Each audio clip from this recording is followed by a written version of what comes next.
আটলান্টিকের দুই পারে এখন টানটান উত্তেজনা।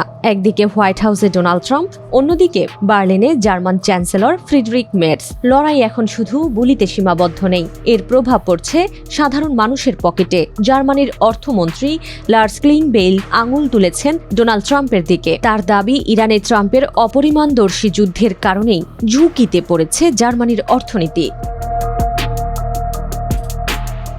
ইরান যুক্তরাষ্ট্র যুদ্ধের প্রভাবে আগামী 2026 থেকে 2030 সালের মধ্যে কর রাজস্ব আদায়ের লক্ষ্যমাত্রা প্রায় 70 বিলিয়ন ইউরো কমাতে বাধ্য হয়েছে জার্মানি। এর কারণ অনেকটা পরিষ্কার, ইরান যুদ্ধের ফলে তৈরি হওয়া গ্লোবাল এনার্জি শক। হরমুজ প্রণালী কার্যত বন্ধ থাকায় বিশ্ববাজারে জ্বালানি তেলের দাম আকাশচুম্বী। জার্মানির মতো রপ্তানি নির্ভর অর্থনীতির জন্য এটি ভয়াবহ দুঃসংবাদ। যুক্তরাষ্ট্র জার্মানি লড়াইয়ের সূত্রপাত অবশ্য কয়েক মাস আগে। এপ্রিলে চ্যান্সেলর ফ্রিডরিখ মের্জ মন্তব্যে বলেছিলেন, ইরানি আলোচকদের কাছে অপদস্থ হচ্ছে হোয়াইট হাউস। তিনি আরও বলেন, সুনির্দিষ্ট কোনো কৌশল নেই মার্কিনীদের কাছে। ট্রাম্পও দমে যাওয়ার পাত্র নন। প্রতিউত্তরে নিজের সোশ্যাল মিডিয়া প্ল্যাটফর্মে পাল্টা আক্রমণ করেন তিনি। লিখেন, আমেরিকার কাজে নাক না গলিয়ে নিজের ভেঙে পড়া দেশ, অভিবাসন আর নিজেদের জ্বালানি সংকট নিয়ে ভাবুন।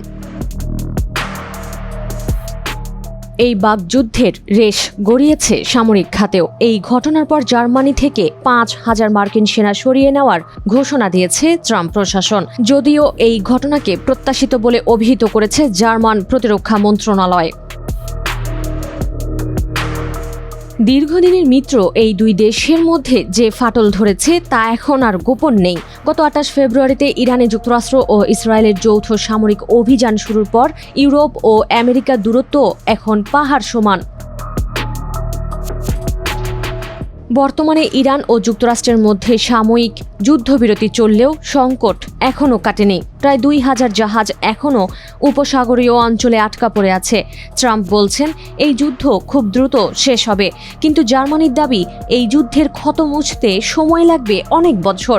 বার্লিন আর ওয়াশিংটনের এই নজিরবিহীন বিরোধ বিশ্ব রাজনীতি আর অর্থনীতিকে কোন দিকে নিয়ে যায়, এখন সেটাই দেখার বিষয়।